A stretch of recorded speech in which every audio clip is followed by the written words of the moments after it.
doy la bienvenida al episodio número 22 de Detrás de la Verdad, episodio de noviembre del 2022. Mi nombre es Fran Muñoz, te mando un fuerte abrazo, tengo un resfriado bastante importante y te pido disculpas si mi voz no es la correcta.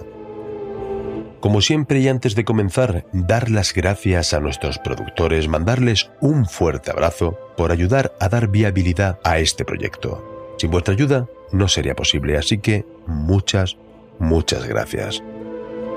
Te recuerdo que puedes convertirte en productor invitándonos a un café en la página de coffee.com/detrás de la verdad 79486 o a través de la cuenta de PayPal detrás de la verdad podcast@outlook.es. Por pequeña que sea tu aportación, para nosotros es muy, pero que muy importante. En la descripción de este episodio encontrarás ambas vías para poder colaborar. Y cómo no, y antes de comenzar, mandar un fuerte abrazo a nuestras chicas y chicos y chicas del grupo de Telegram de Detrás de la Verdad. Si no conoces el grupo, te invito a que te unas, pero ya. En la descripción tienes el enlace.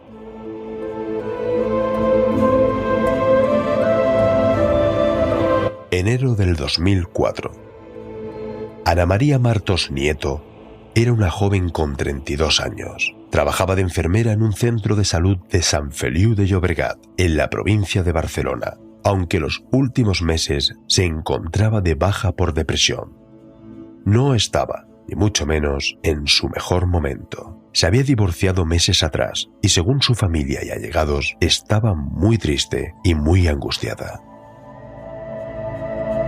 El 18 de enero del 2004 es el último día que su familia ve a Ana María. En un primer momento sus padres pensaron que Ana María se había ido de manera voluntaria. Tardaron casi mes y medio en presentar denuncia por la desaparición. Daba la impresión de que había decidido romper con su vida anterior. Había vendido su casa, su coche y había anunciado que quería marcharse a vivir al campo. Así que la policía, en un primer momento, no consideró nunca la desaparición de Ana como de alto riesgo o inquietante hasta que una serie de hechos hizo que la hipótesis de la desaparición voluntaria se desmoronara. Es muy duro no saber nada de un ser querido, no saber dónde está, cómo se marchó, qué le ha ocurrido, ni quién está detrás de esa desaparición. Así que te invito a que compartas con nosotros los próximos minutos que te vamos a contar lo que le ocurrió a Ana María Martos Nieto.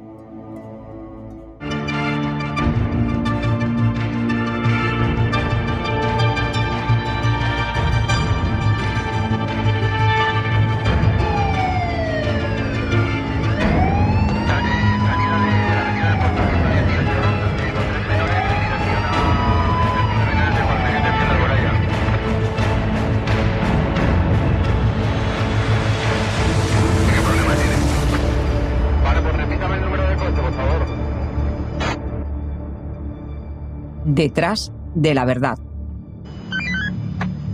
Un recorrido por la historia negra de nuestro país.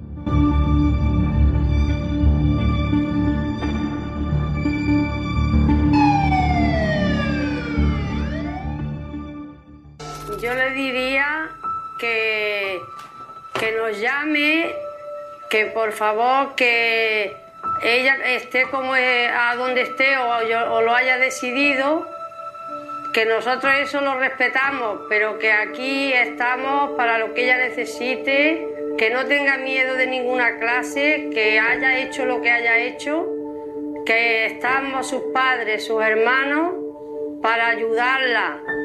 Espero que, a ver si quiere Dios que nos esté oyendo, pero que estés tranquila y que si no quieres volver, por lo menos que digas dónde está y cómo. Que lo que queremos es saber de ti y que si quieres volver, puedes volver con toda tranquilidad, que aquí te vamos a recibir con los brazos abiertos. Que estamos pasando más que el Señor en la cruz. Por favor, di algo. Ellos son Conchi Nieto y José Martos, unos padres rotos por el dolor de no saber nada de una hija. Unos padres que, como es lo normal, se dejaron la vida en encontrarla. Ana María había hecho partícipe a sus padres de la idea de marcharse de forma voluntaria para reencontrarse consigo misma y superar el mal momento que atravesaba. Era el deseo de una persona mayor de edad, y sus padres así lo respetaron. Pero los días, las semanas, los meses iban pasando y su madre empezó a intuir que algo iba mal. Se personó en su domicilio en varias ocasiones sin dar con ella. Había intentado poner denuncia en varias ocasiones, pero al tratarse de una mayor de edad y una decisión voluntaria, tuvieron muchos impedimentos. Al mes y medio se formó la denuncia, pero la policía decidió no investigarla al no encontrar indicios que le hicieran pensar que la desaparición no fuera voluntaria. Pero su madre estaba convencida que a su hija le había ocurrido algo. Y ella me dijo, dice, mamá, dice, yo ya veremos, si te llamo, si no te llamo, tú no te preocupes y no sufras, que yo no me ha pasado nada. Si a ti no te llegan mal las noticias, a mí no me ha pasado nada. La veía yo que no estaba ella muy bien, no sé, de su cabeza yo le veía como una preocupación, como que estaba preocupada, pero que a mí pues no me contaba lo que le pasaba, si era un problema económico o era que ella pues como estaba con depresión. Y yo creo que lo que la tiene a ella por ahí es una depresión muy grande y un miedo a afrontar ahora la realidad y volver atrás y dar explicaciones por qué ha hecho todo lo que ha hecho y por qué se ha ido. Conchi, una de las veces que acudió al domicilio de su hija, se encuentra con una sorpresa mayúscula. Alguien había comprado la vivienda de Ana María y estaban haciendo obra para reformarla. Los nuevos dueños no aportan datos de quién o quiénes le han vendido la vivienda ni dónde había ido el dinero de la venta. Se descubre que había vendido su casa, su coche, joyas y que había pedido una serie de créditos al banco, pero dicho dinero no estaba en ninguna de sus cuentas bancarias. De dichas actividades no le había dicho nada a su familia y muy sospechoso que el dinero no apareciera por ningún sitio y que desapareciera justo después de hacer esos movimientos. Tales indicios llevan a la policía a iniciar verdaderamente una investigación por desaparición de alto riesgo. No solo había desaparecido a Ana María, sino que además había desaparecido cualquier rastro suyo. En un primer momento y como primera hipótesis, se plantea que Ana María podría pertenecer a alguna secta a la que hubiera donado su dinero buscando ese consuelo que necesitaba, ya que psicológicamente estaba destrozada. Se hicieron unas gestiones de manual como marcaba la rutina policial. Se entrevistó a su entorno laboral, familiar, a sus amistades y a su expareja, un compañero de piso que había tenido tras separarse de su marido, un hombre de nacionalidad colombiana.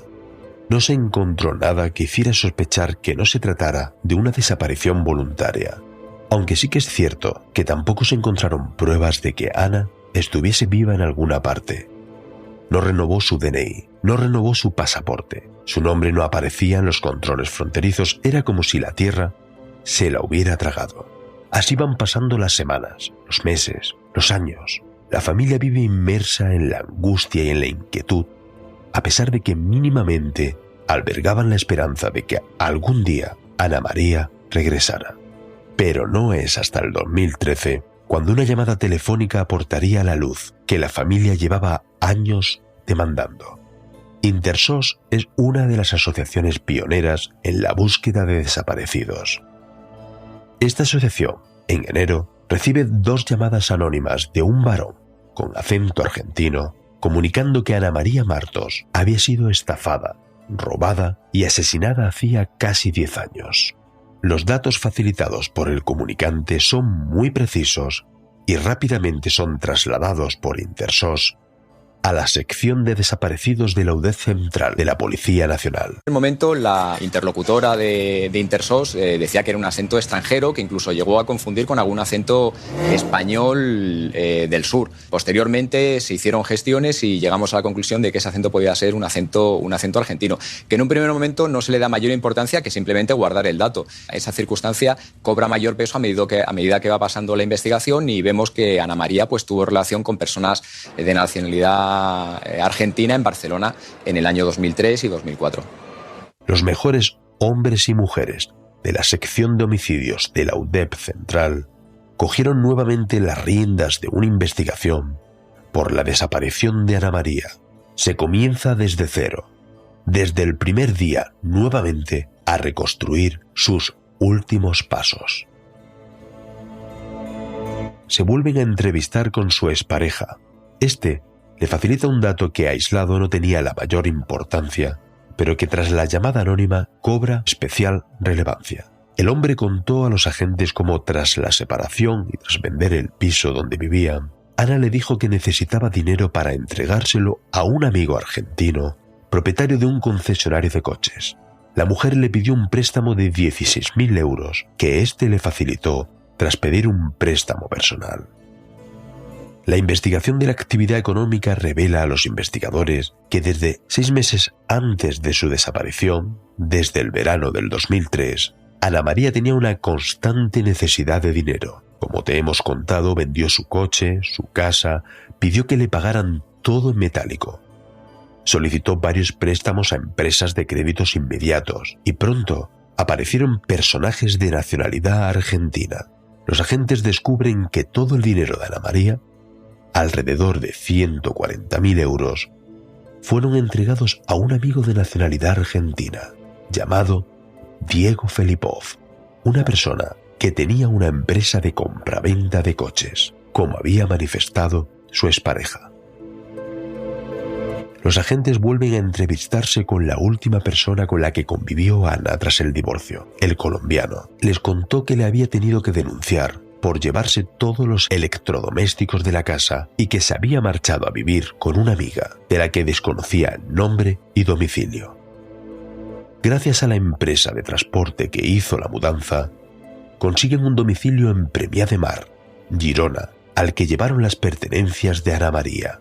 El dueño de aquella vivienda era un hombre, pero allí había estado empadronada una mujer también de nacionalidad argentina, Norma Beatriz Cuique, la amiga argentina de la que hablaba el colombiano y madre de Diego Felipov, la persona que recibió todo el patrimonio de Ana María. En la segunda llamada recibida en Intersos, el comunicante anónimo desde Argentina acusa como responsables de la estafa y muerte de Ana María a su compatriota Norma Beatriz Cuique, a su hijo y a un empresario catalán llamado José María Tarahuel. Intersos es quien recibe 2 llamadas anónimas en la que dan los nombres de 2 personas, una mujer extranjera, concretamente de nacionalidad argentina, y de un hombre español que habían sido los responsables de matarla y de estafarla. Comprobamos que realmente el nombre de la persona española que comentan en la denuncia anónima, pues existe. Comprobamos en las bases de datos policiales y también constaba el nombre de la persona, de la mujer de nacionalidad argentina. Comprobamos esos 2 datos, vemos que esas 2 personas existen y empezamos a buscar vinculaciones entre ellos y con la desaparecida, con Ana María. Y las encontramos que existen vinculaciones tanto que unen a los 2 presuntos autores, entre ellos y a su vez con Ana María y el hijo de la mujer argentina. Norma Beatriz era una conocida tarotista de etnia gitana que se dedicaba a la cartomancia en la Rambla de Barcelona. La policía sospechaba que su hijo, Diego Felipov, sedujo a Ana María, la cual se encontraba anímicamente destrozada, y la captó y puso en contacto con su madre. El objetivo de Norma y su hijo era aprovecharse del estado de debilidad de la joven para sacarle el máximo dinero posible. Escuchamos al policía nacional serrano. Hay una persona que tiene relación con Ana María, que es el hijo de la mujer argentina, con la cual pues, Ana María inicia una relación sentimental. Fruto de esa relación sentimental, pues debido a que Ana María pues, estaba pasando un mal momento anímico, se acaba de separar de su marido, pues encuentran el modo y el propicio para empezar a estafarla, para empezar a apoderarse de todos sus bienes. De hecho, llegamos a comprobar que la estafa total de todos los bienes y préstamos personales que le hicieron sacar a su nombre pues ascendía a 110.000 euros. Norma Beatriz tenía una personalidad y talento innato para seducir a personas en un estado anímico muy bajo, llegando a atraparlos en su mundo de la cartomancia, consiguiendo que le pagaran cantidades ingentes de dinero, aprovechándose de los problemas y la buena voluntad de la gente que acudía a su consulta. La policía descubre que tenía tanto ella como su hijo antecedentes previos por estafas. Abrían cuentas bancarias a nombre de indigentes o inmigrantes y hacían compras de miles de euros con las tarjetas bancarias. José María Tarraguel era un pequeño empresario constructor catalán divorciado, que hacía años había recurrido a Norma Beatriz para solucionar sus problemas sentimentales, los dolores físicos, la mala suerte, incluso los malos números de su empresa. La echadora de cartas no paraba de sacarle dinero. José María estaba convencido de los poderes de la vidente y le pagaba cantidades periódicas, casi semanales, que oscilaban entre los 300 y los 500 euros. Se da la curiosidad que incluso estando la tarocista en Argentina, el hombre la llamaba para consultas telefónicas, enviándole estas cantidades de dinero de 300 a 500 euros por consultas telefónicas. La relación que hay entre ellos es la cartomancia. La mujer argentina se dedicaba en la Rambla de Barcelona a echar las cartas. Entonces, tanto Ana María como a este hombre, pues los capta de una manera sugestiva para tenerlos controlados a través de echarle las cartas, de leer la mano. Pensamos que Ana María pues tuvo un momento de lucidez, un momento en el que dijo, oye, ¿qué ha pasado con mis cosas? ¿Qué habéis hecho? Quiero recuperar parte de mi dinero, esto no puede seguir así, estoy siendo presionada por los bancos, tengo que pagar muchas letras. Al ver que no obtenía respuesta, una respuesta afirmativa, una respuesta que a ella le agradara en ese sentido, pues seguramente amenazaría con denunciar los hechos. Esta gente no podía arriesgarse a que lo denunciaran porque estaba tan claro y era tan palmario que habían estafado a Ana María, que posiblemente pues decidieron eliminarla, quitarla de en medio, matarla. La policía averigua que en 2004, la época de la desaparición de Ana, Tarraguel le cedió gratis a Norma una de las 2 fincas colindantes de la que era propietario en Lloret del Mar. Posteriormente, se descubre que la mujer argentina vendió la finca en 2010 por 19.000 euros, un precio muy bajo para el importe que valía la finca. En 2004 el boom del ladrillo estaba en todo lo alto, así que los investigadores profundizaron en la relación entre la echadora de cartas y el empresario. Además, estando bastante avanzada la investigación, se vuelve a recibir nuevamente una llamada anónima que habla que Ana María estaba enterrada en una obra. La policía se entrevista con el constructor y este tarda menos de un cuarto de hora en decirle a la policía que les estaba esperando antes, que habían tardado mucho. Esto tenía que pasar. Confesó que el cuerpo de Ana María Martos estaba enterrado en la finca que él le regala a la tarocista gitana Norma Beatriz. Los investigadores se sorprendieron que confesara tan pronto, en solo 15 minutos. ¿Buscaba tal vez la figura del atenuante por arrepentimiento? La finca era muy extensa. Habían pasado casi 10 años y Tarraguel no fue demasiado preciso para concretar dónde estaba enterrada la joven.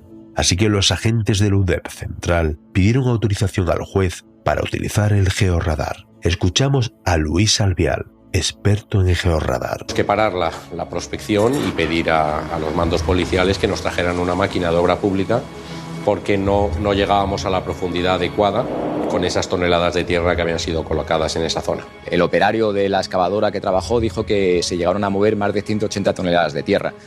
Fue muy laboriosa. Costó más de 20 horas localizar y desenterrar el bidón en el que estaban los restos de la joven enfermera. Apareció sepultada bajo 180 toneladas de tierra. A las 10-11 de la noche ya había un poco de nervios porque la orden de entrada parece ser que era hasta las 12 de la noche. Luego fue relativamente fácil localizar a la víctima, ¿no? Porque por las características de su situación, ¿no? Nosotros detectamos muy fácilmente que había un elemento exógeno circular, que podía ser un bidón o un elemento similar, que tenía aire en el interior, que tenía algún tipo de elemento también, que las señales electroquímicas eran muy fuertes, que luego resulta que fue cementos y hormigones, ¿no?, que habían metido, y que había señales claramente asociables a material osteológico en su interior. Comenzamos a ejecutar el mandamiento de entrada y registro a las 12 de la mañana y no dimos con el cuerpo hasta las 11:30 de la noche, a punto de expirar ya el mandamiento. Y para mí fue tremendo el momento dado que ya la forense realiza una inspección visual para certificar si hay una persona o no, efectivamente visualizar, ¿no?, los restos humanos de una persona metida en un bidón, pues es un shock bastante grande. Se debía de tratar de una persona de poco tamaño, poco volumen, debía ser una chica, yo entiendo que joven y de morfología muy ligera, ¿no? Estaremos hablando de un cuerpo de 40-50 kilos, yo creo, como máximo, metido en una bolsa de arpillera y a su vez estaba sellado con cementos y luego eso tapado con el propio bidón metálico, ¿no? El cuerpo aparece momificado. Le habían tapado el rostro, introducida en un saco con sus pertenencias en el interior de un bidón relleno de cemento. Estas condiciones propician que el cuerpo aparezca momificado. El 12 de junio, a las 11:30 de la noche, se consigue localizar el cuerpo de Ana María Martos Nieto. José María Tarragüell es detenido y el juez emite órdenes de detención para la gitana tarocista Norma Beatriz Cuique y su hijo Diego Felipov. José María Tarragüell dio su versión de los hechos. Explica que tenía una relación de amistad con Norma Beatriz y con Ana María. Fue a buscarlas a la estación para trasladarlas a un hostal de su localidad, pero observó cómo Ana María se encontraba indispuesta y decide llevarlas a su domicilio. Las dos mujeres se quedaron en el garaje. Él escuchó unos gritos, un fuerte golpe y cuando regresó a la cochera se encontró con el cuerpo de Ana María en un charco de sangre. Al parecer, Norma la había apuñalado. La argentina le dijo al constructor que dejase allí el cadáver, que en unos días ella se haría cargo de él y se marchó. Pasaron los días y Norma no regresa, por lo que Tarragüell decide deshacerse del cuerpo de Ana, el cual se encontraba tapado con una manta en su garaje. La metió con todos sus efectos, ropa, cartera y documentación en un saco de los usados para los escombros y luego en un bidón metálico de 1 metro. Rellenó el bidón con cemento para que el cuerpo no desprendiese olor y lo enterró empleando la maquinaria de su propiedad en la finca de Lloret, en la que la policía lo encontró casi 10 años después. En conversaciones telefónicas, Norma le dijo varias veces a José María que regresaría para cambiar de la finca el bidón con el cuerpo de la chica y nunca lo hizo. La policía descubre el fuerte poder que Norma ejercía en el constructor y cómo lo tenía sometido. Cómo le amenazó para que pusiera la finca donde se encuentra a Ana María a nombre de la tarotista, porque si no los espíritus malignos irían contra él y sus hijos. En Argentina detienen a Norma y a su hijo. Norma da otra versión de los hechos, manifestando a los investigadores que Ana María se suicidó, que la deja un momento en el garaje y que al volver se la encontró muerta en el suelo con una jeringuilla clavada en el pecho.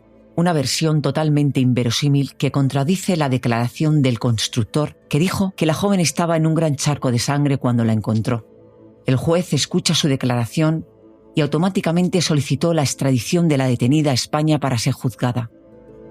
Escuchamos al psiquiatra Carlos Fuertes. Una persona que falleciera por clavarse una jeringuilla en el corazón, evidentemente no estaría envuelta en un charco de sangre. Eso es imposible, absolutamente imposible. Clavarse una jeringuilla en el corazón produce una muerte por embolia gaseosa, habitualmente. Tras 9 años, el cadáver de Ana María estaba en muy mal estado. Solamente se pudo identificar por el ADN de su dentadura. La autopsia no reveló la causa de la muerte, que no podía determinar que Ana María la hubieran asesinado.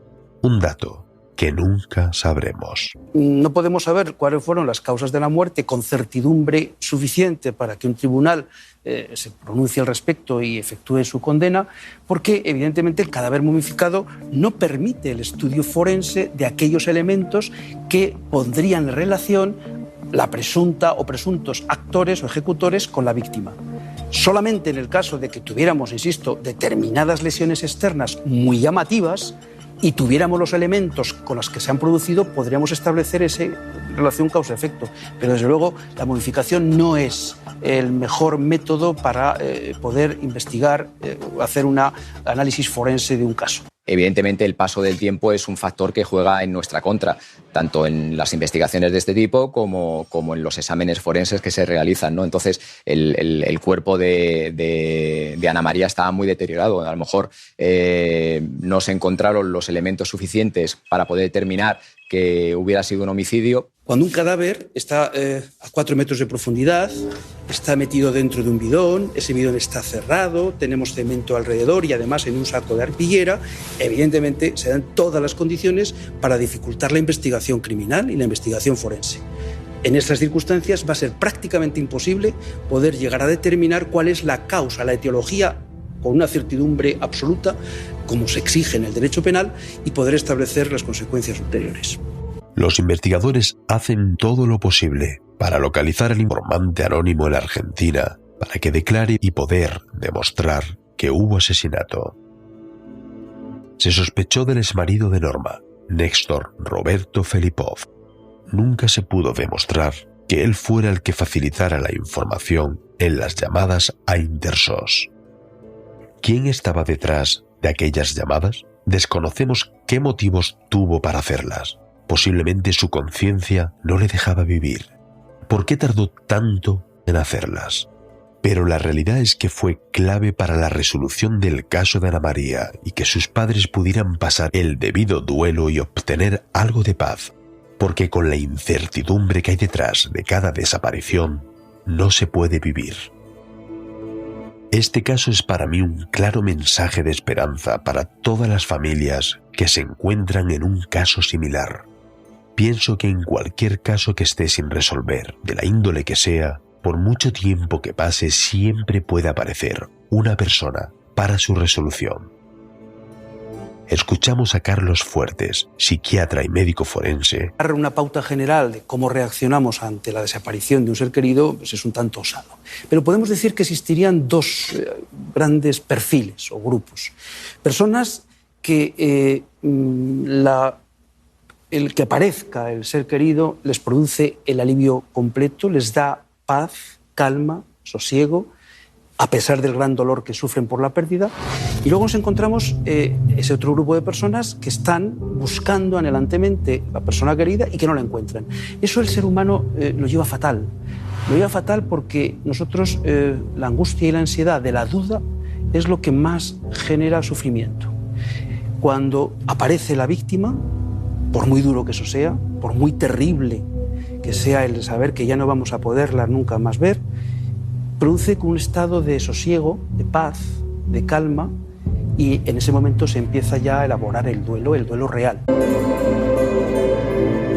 Norma Beatriz Cuique y el empresario José María Tarracuel no pudieron ser juzgados por el asesinato de Ana María, porque científicamente la autopsia, al estar el cuerpo momificado, no pudo determinar la causa de la muerte, siendo la misma indeterminada. A pesar de ello, el conjunto de circunstancias que rodean el caso apuntan claramente a un crimen. Creo que el hecho de que enterraran el cuerpo y los movimientos económicos de la víctima antes de desaparecer y morir son, como mínimo, indicios sospechosos que descartarían la muerte natural. Tanto Norma Beatriz como José María Tarracuel salieron de prisión en libertad provisional bajo fianza de unos 10.000 euros aproximadamente.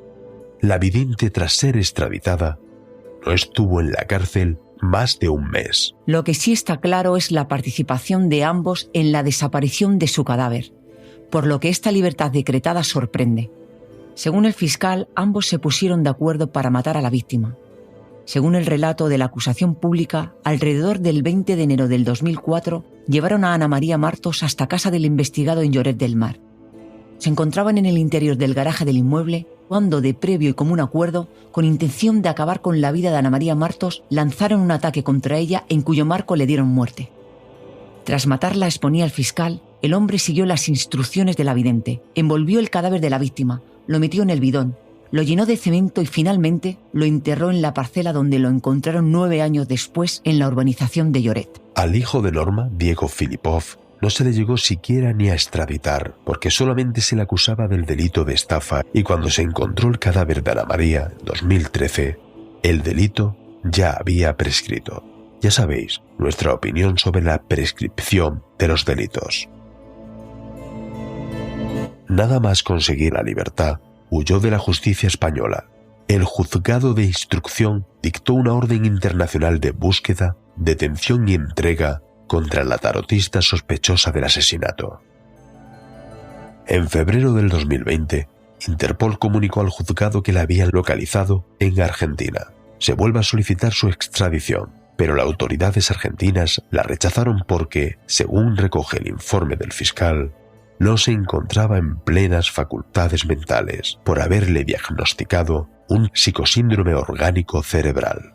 Las gestiones de extradición quedaron en suspenso hasta que informaron de que la sospechosa había fallecido.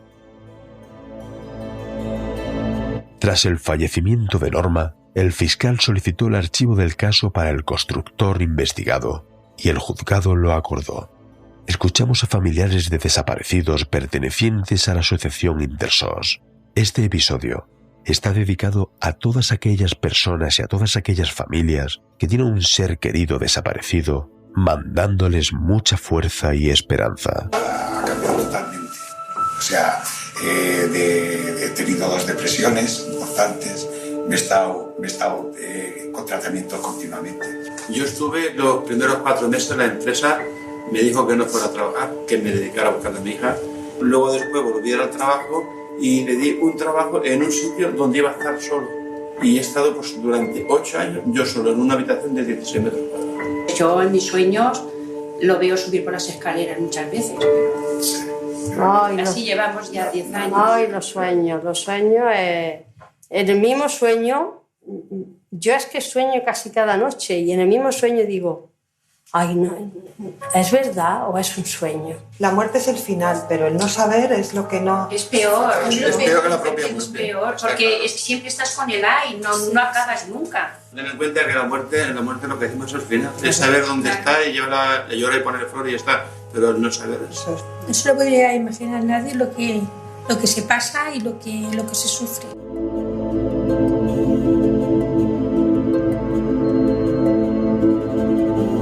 Hasta aquí el episodio de hoy.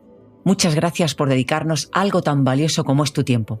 Esperamos que este capítulo haya sido de tu agrado. Nos vemos, como siempre, el primer lunes de mes. Recibe un fuerte abrazo de Carmen Torrijos y de Fran Muñoz, que te lo contaron. Y recuerda, no olvides intentar ser feliz.